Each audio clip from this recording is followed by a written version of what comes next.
Picture the scene for a second. Harlem, late at night. The streets are completely cordoned off, and the air is thick with that heavy, exhausted tension you only get hours into a major crisis. The adrenaline has crashed, but everyone is still on edge. A man has barricaded himself inside a Chase Manhattan bank. He's heavily armed, he's got hostages, and he is completely spiraling. Now, the traditional playbook for this is practically cinematic at this point. You bring in the SWAT team, set up the megaphones, maybe deploy the flash grenades. Overwhelming authority, you dictate the terms, but that's not what happens here. Instead, a negotiator picks up a phone line, and he doesn't open with demands. He doesn't try to corner the bank robber with cold, hard logic or suggest they find some mutual compromise. He just listens. And when he finally does speak, he uses a phrase that sounds almost absurdly simple. He says, "It seems like you're frustrated." Not a threat, not a demand, no judgment. He just acknowledges the reality inside the other guy's head. And slowly, that erratic, terrifying energy inside the bank starts to dissipate. The robber calms down. The hostages are released. The standoff ends without a single shot fired. It's a stunning outcome to a truly terrifying scenario. But here's why it matters to you, sitting wherever you are right now listening to this.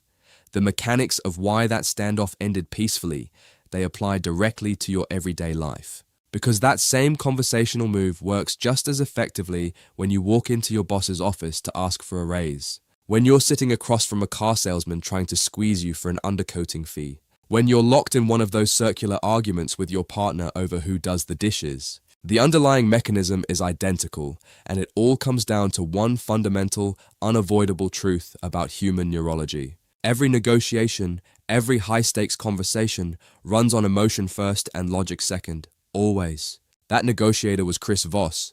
He went on to become the FBI's lead international kidnapping negotiator. He spent his career in the highest stakes rooms on Earth, and he distilled everything he learned into a framework that completely upends how we're taught to interact with each other. He documented all of it in his book, Never Split the Difference, and that's what we're getting into today. Now, what makes this research genuinely fascinating is that Voss didn't just leave us with cool anecdotes. What he built is a literal tactical map. He calls it the tactical power of tactical empathy. And today we are going to stress test that map section by section. We'll unpack the uncomfortable truths inside his philosophy, and we'll weigh it against real-world feedback from readers on places like Goodreads and Reddit. Because if you go into this thinking it's just a set of conversational parlor tricks, you'll completely miss the architecture of what's actually happening. You have to understand the genesis of the method first. And that starts with this incredible collision between the street and the ivory tower. Years ago, the FBI decided to send Voss to Harvard Law School. Harvard runs this incredibly prestigious executive negotiation program.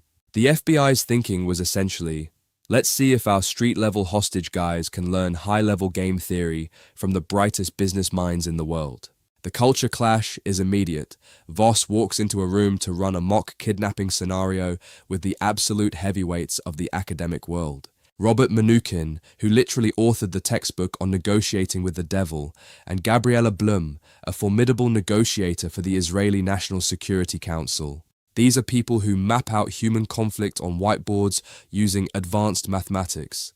They sit Voss down, hit record on a tape deck, and Mnookin looks at him and delivers the prompt.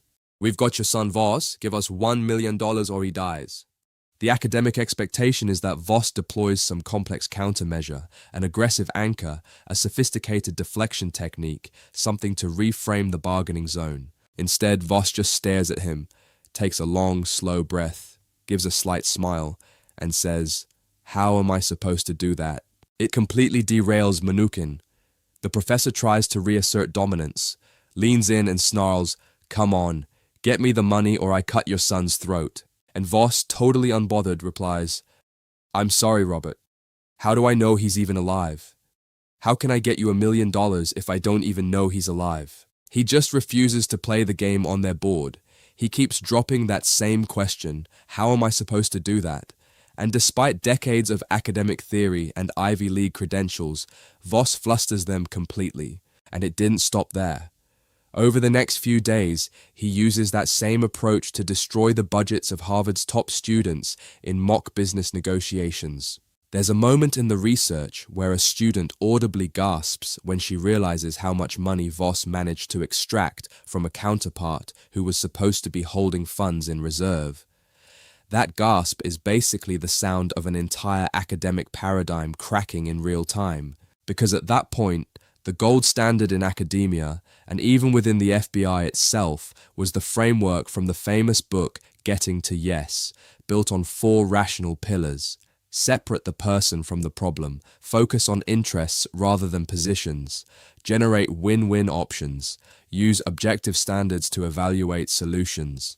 A beautiful, elegant synthesis of game theory, but it has a fatal flaw when you try to apply it to the messy real world.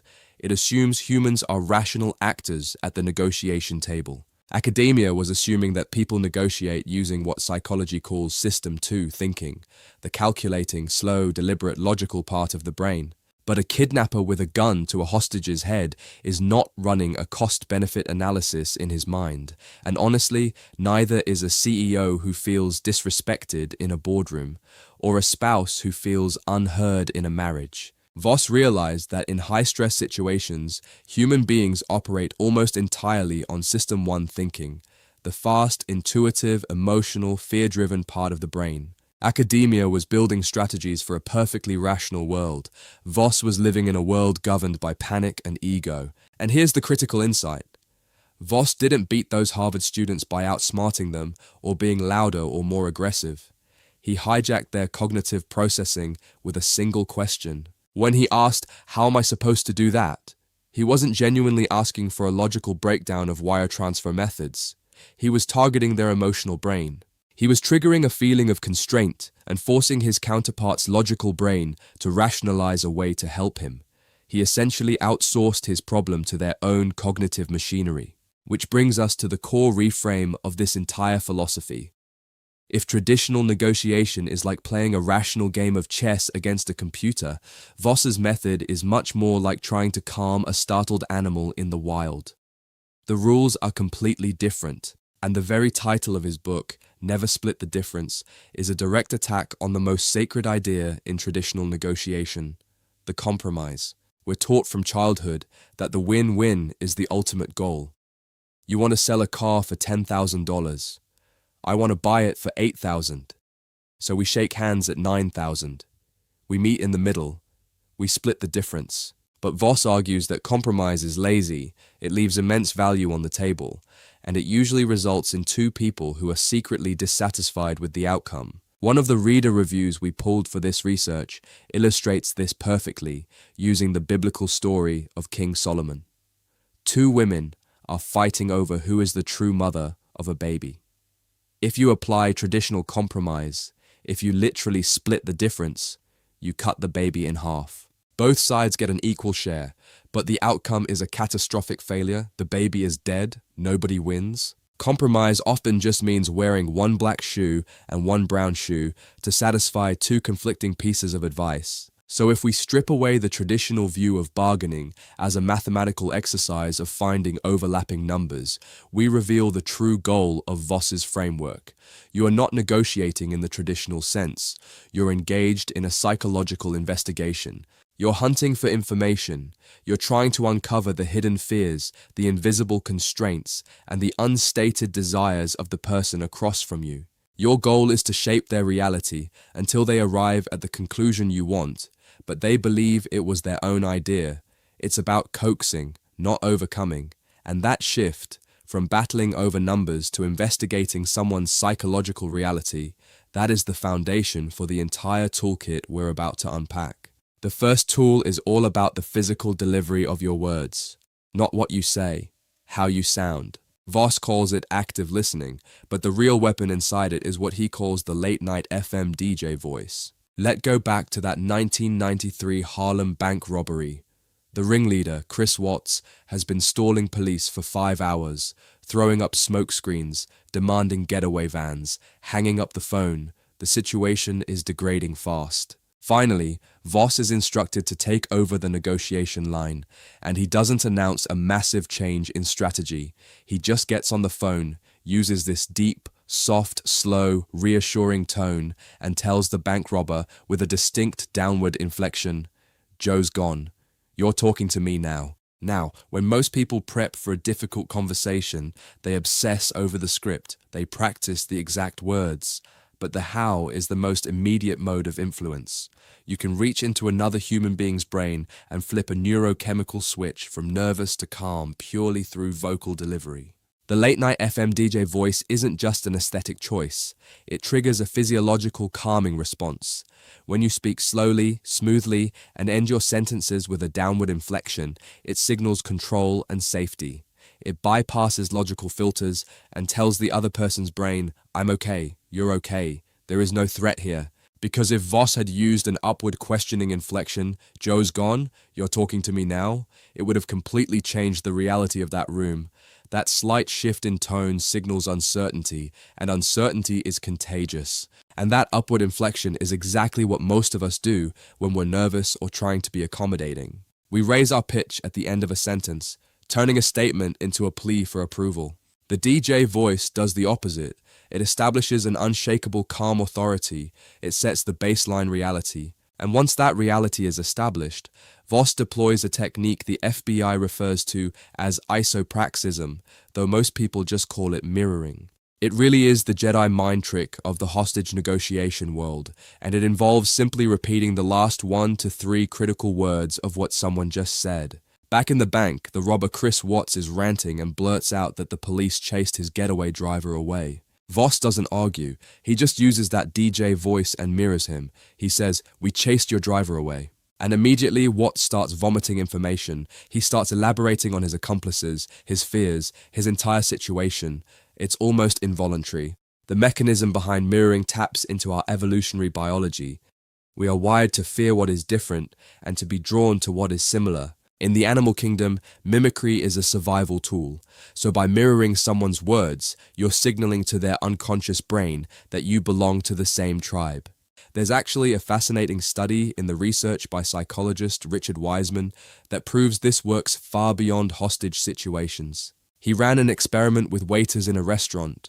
One group was instructed to use positive reinforcement when taking orders, saying things like great or absolutely. The other group was instructed to simply mirror their customers by repeating their orders back word for word.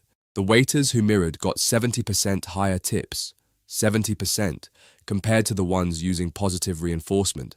Now, when most people first read about mirroring, it feels completely unnatural. If you're in a tense discussion with your boss or your partner and you just start repeating the last 3 words they say back to them, the immediate fear is that they're going to think you're mocking them. But here is the reality of human perception.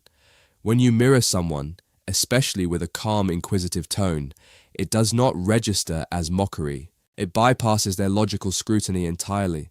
When you repeat those last few words, you're opening a conversational vacuum. You force the counterpart to elaborate. They hear their own words reflected back, and their instinct is to reword what they just said, to give you more clarity, so they keep talking. And as they elaborate, they reveal more of their internal map, and they bond with you without even realizing it. They don't think this person is parroting me.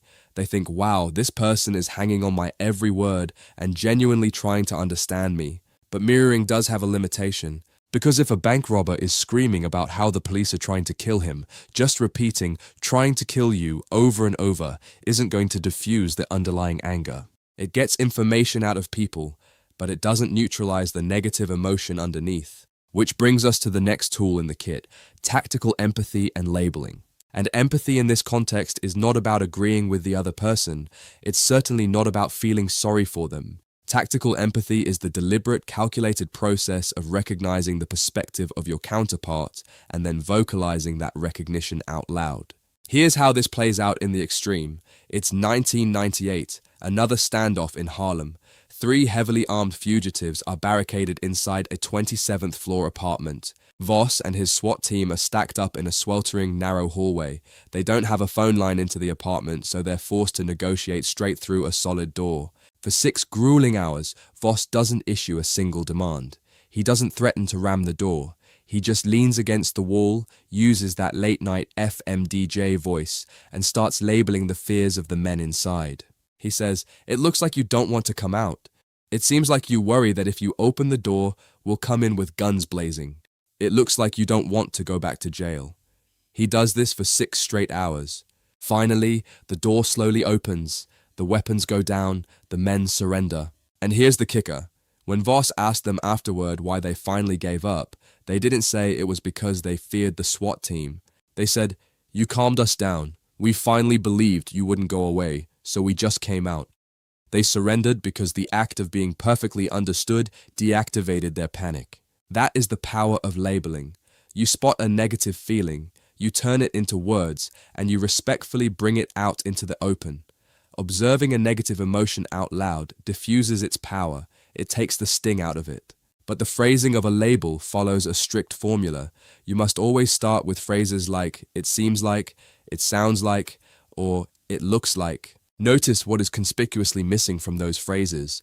The word "I." You never say, "I am hearing that you're angry," or "I think you feel scared." And the reason why is important. The moment you introduce "I" into the sentence, you trigger the other person's ego defense. "I" implies the conversation is now about you, your perception, your authority. It makes you personally responsible for the assessment. If you say to an agitated person, "I am hearing that you are angry," their reflexive response is often, "You don't know what I'm feeling, you have no idea." You can instantly see how that escalates things. But if you shift it to, "It seems like you are angry," it becomes a neutral, objective observation. You're placing the emotion on the table between the two of you rather than projecting it onto them. If you're wrong, they'll say, "I'm not angry, I'm just incredibly stressed about this deadline." And they give you that information without a fight. There's one more rule though. The label only works if you have the discipline to shut up afterward. After you drop a label, you deploy tactical silence. You cannot step on your own words. You let the label hang in the air and do its work. You let them fill the silence. Because the human brain naturally abhors awkward silence, and the counterpart will almost always rush to fill it with an explanation, a justification, or a deeper truth. This mechanism of diffusing negativity through acknowledgement leads directly into one of the most counterintuitive moves in the entire book, an extreme preemptive version of labeling called the accusation audit. The premise is that you list every single terrible thing the other person might be thinking about you, and you say it out loud before they even have a chance to bring it up. You beat them to the punch. The research gives a great case study of a student named Anna. She's negotiating a government contract for her relatively small company against a much larger firm called ABC. The relationship had degraded. Tensions were high. ABC felt they were being squeezed. Most people would walk into that meeting with a forced smile, trying to smooth things over and project positivity. But that's exactly the wrong move, because everyone in that room knows there's an elephant in the corner. Instead, Anna sits down and opens the meeting by saying, "You are going to think we are a big bad prime contractor trying to force out the small guy. You may feel like we treated you unfairly and reneged on our promises. You probably think we are greedy and impossible to work with." She lays out every worst-case accusation right on the table. Think about this structurally. It's like a psychological controlled burn. Firefighters will sometimes go into a forest and deliberately burn the dry brush around a town on their own terms to prevent a larger fire. That way, when the actual catastrophic wildfire hits, there's no fuel left and the town is safe. When Anna lists all those terrible accusations, she's performing a controlled burn of ABC's grievances. She's robbing each accusation of its power before it can be used against her. And here's the strange quirk this triggers in human psychology. When you accuse yourself of all these terrible things, the counterpart's immediate instinct is actually to comfort you and soften the blow. They want to rescue you from your own self-deprecation. In Anna's case, the executives across the table immediately said, "Well, you're not the big bad prime. It's not that bad." By verbalizing the absolute worst-case scenario first, she brought the conversation out of a defensive, combative posture and into a safe zone of genuine dialogue. She cleared the emotional roadblock so they could actually negotiate the factual terms of the contract. You're essentially burning up their ammunition before the duel even begins. So we've mapped out how to listen, how to mirror, how to label, and how to audit the negatives. But now we have to talk about how to actually steer the conversation, and this requires unlearning practically everything traditional sales theory has ever hammered into us. because so much of our culture is built on the yes pattern, the momentum of agreement. Think about how a telemarketer works. They get you on the phone and ask, "Do you enjoy a nice glass of water?" You say yes. "Do you like clean water without chemicals?" Yes. "Do you want to protect your family's health?" Yes. You're being systematically funneled down a path where saying yes feels like a trap closing around your ankle. And by the time they ask you to buy something, your brain has been conditioned to keep agreeing. We've all felt it. That moment where a salesperson asks, "You want a better phone plan?" and you feel a trap door opening under you. You want to scream no just to get your agency back, and that instinct is telling you something important. Voss argues that chasing yes is a massive, fundamental mistake, because yes is almost never what it appears to be. In his framework, there are three distinct kinds of yes. First, there is the counterfeit yes. This is what you give that telemarketer. It's the yes you deploy when you just want the other person to stop talking so you can escape the interaction. A polite brush-off dressed up as agreement. Second, there is the confirmation yes. This is a reflexive, innocent response to a black or white question like, "Is the sky blue?" It carries no commitment whatsoever. And third, there is the commitment yes, a real binding agreement that actually leads to action. The problem is that because we are constantly badgered for commitment yeses by marketers, bosses, and salespeople, we have evolved into absolute masters of the counterfeit yes. It is our primary defensive mechanism against being manipulated. So when you push someone toward yes, you are almost always triggering that defense, not bypassing it. So if pushing for yes makes people feel cornered, what is the alternative? No is the antidote. No provides the speaker with safety, security, and the illusion of control. When you invite someone to say no, you are handing them the veto power. You are telling them they are in the driver's seat, and once a person has established their boundary by saying no, their neurological threat response relaxes. They drop their guard. They become suddenly much more open to listening to what you actually have to say. Just think about how we usually start a conversation at work. We walk up to a colleague's desk and ask, "Do you have a few minutes to talk?" And instantly their brain panics. How long is a few minutes? What is this about? Am I committing to a 30-minute detour from my day? They feel trapped before the conversation even starts. But if you walk up and ask, "Is now a bad time to talk?" you invite a no. They say, "No, it's not a bad time." And suddenly you have their complete, undivided focus because they made the autonomous choice to grant it to you. And the ultimate high-stakes application of this is what the research refers to as the magic email. If you are in a situation where a client, a partner, or a contractor has completely gone dark on you, not returning calls, not responding to anything, just ghosting you, you send them a single one-sentence email. "Have you given up on this project?" The reason that specific phrasing works so well comes down to a cognitive bias called loss aversion. Humans are psychologically wired to fear losing something twice as much as they desire gaining something of equal value. So by asking, "Have you given up?"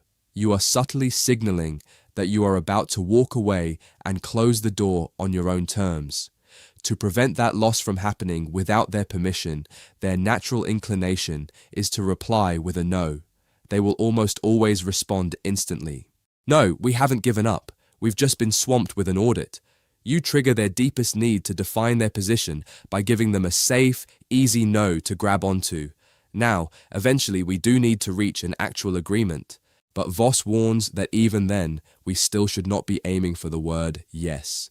He argues that the sweetest words you can hear in any negotiation are "that's right," and we have to be incredibly precise here. The goal is "that's right," not "you're right," because the difference between those two phrases is the difference between a successful deal and a total failure. The story that illustrates this in the book is genuinely intense. The year 2000, Jeffrey Schilling, an American, has been kidnapped by the Abu Sayyaf terrorist group in the Philippines.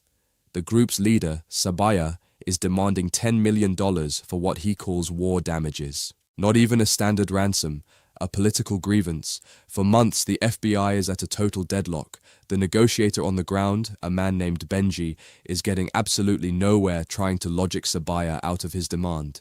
Finally, Voss instructs Benji to completely change tactics. Stop arguing the facts. Start investigating the psychology. Benji gets on the next call, and instead of debating the $10 million, he spends the entire conversation using every active listening tool we've discussed. He mirrors Sabaya's rhetoric. He labels Sabaya's anger. And then he comprehensively paraphrases Sabaya's entire worldview back to him. He lays out the history of the Philippines, the hundreds of years of perceived oppression, the fishing rights disputes, the concept of the war damages. He summarizes the terrorists' reality so perfectly that Sabaya goes completely silent on the phone for nearly a full minute, and then Sabaya softly says, "That's right." The $10 million ransom demand for the war damages simply evaporated from the negotiation. Think about how you use "you're right" in your own life. When you're in an argument with someone and they won't stop hammering you with their logic and you are just exhausted and want out of the conversation, what do you say?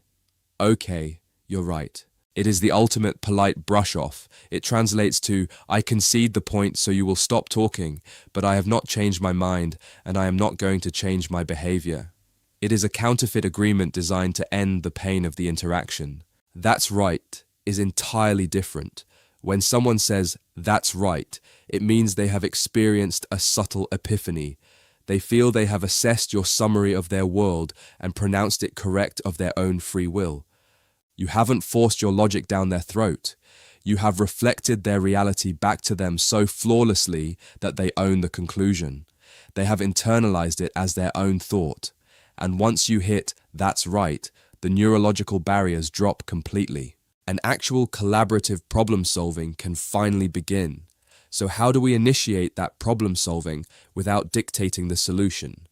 Through what Voss calls calibrated questions. The purpose of a calibrated question is to create the illusion of control, and the example the research provides for this is almost comical. A drug dealer's girlfriend gets kidnapped by a rival. The dealer, in a wild move, goes to the FBI for help. So FBI agents are in the car with him, driving around, coaching him on what to say when the kidnapper calls. They want him to ask a standard proof of life question. Something like, "What was the name of her childhood teddy bear?" But the phone rings before they can fully prep him. The dealer panics and blurts out, "Hey dog, how do I know she's all right?"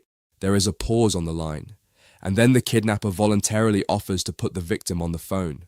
That dealer stumbled backward into the perfect calibrated question. By asking how, he suspended the kidnapper's defensiveness entirely. He didn't make a demand. He basically asked for help, and that changes the entire dynamic. If you ask a closed-ended question like, "Is she alive?" or "Can you put her on the phone?"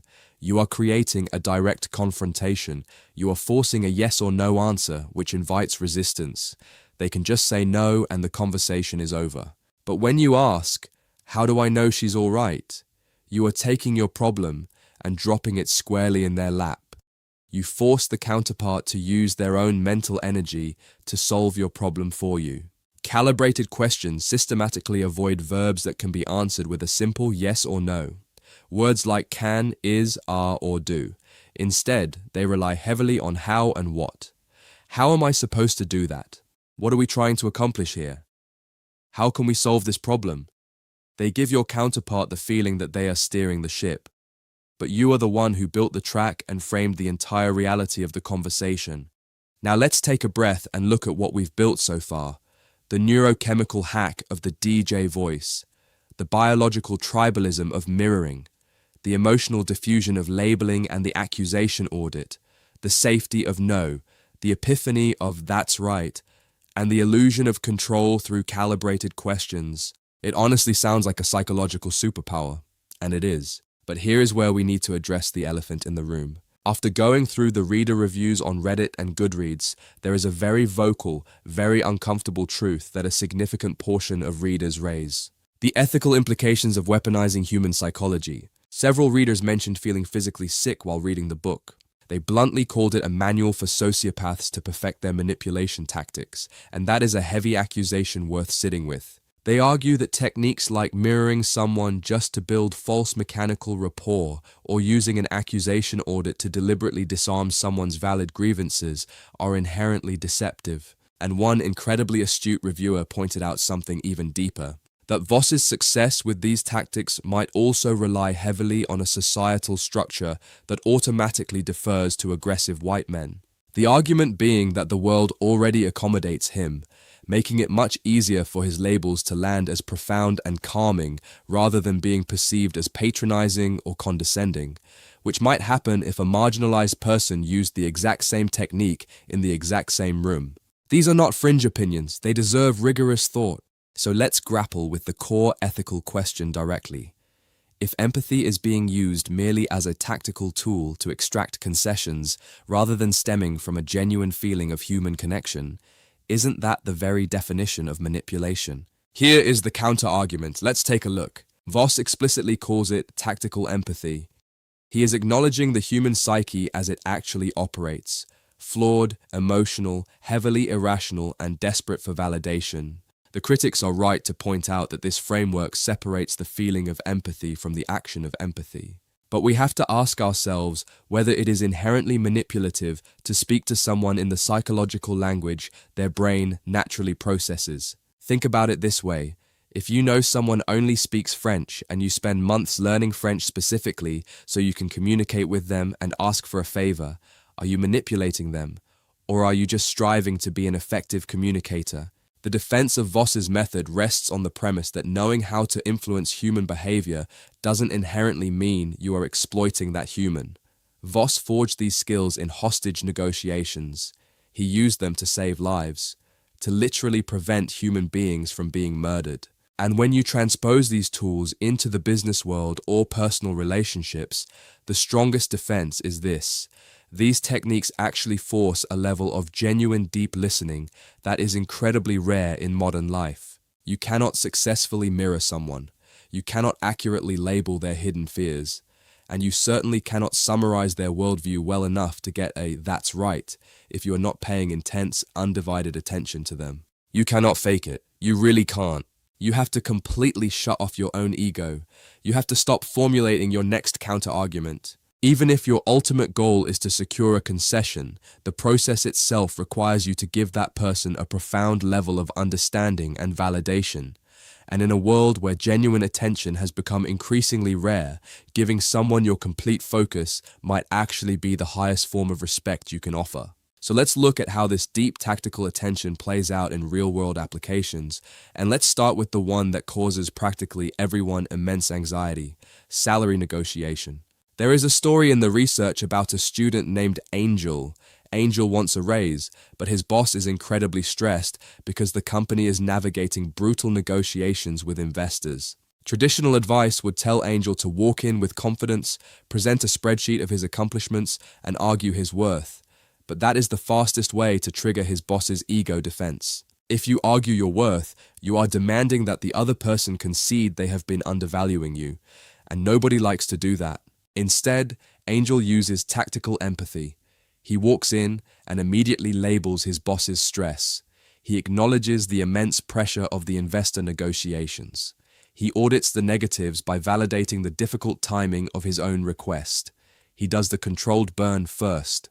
Then he creates a sense of urgency and anchors the conversation by printing out his job description and physically adding his target salary range to the bottom of the page between 134.5K and 143K. And finally, he asks a calibrated question about how his role fits into the larger goals of the company during this stressful period. The result is remarkable, because Angel didn't attack, he didn't demand. He aligned himself with his boss's emotional reality. The boss didn't just agree to a number. The boss looked at him and said, "I'll fight to get you this salary." Angel literally turned his boss into an internal ambassador for his own raise. That is the power of collaboration over confrontation. Now, what about situations where there is no ongoing relationship to preserve, where you just have to bargain hard on a cold price? This is where the Ackerman system comes in, and this is where the psychology gets mathematically rigorous. There is a story about a student named Misha trying to negotiate a lower rent with his landlord. The Ackerman system was developed by an ex-CIA operative, and it mathematically structures the psychological triggers we have been discussing, specifically loss aversion and extreme anchoring, and it follows a strict process. First, you establish your absolute target price in your head. Then you deliver your first offer, and it is designed to be an extreme anchor, 65% of your target price.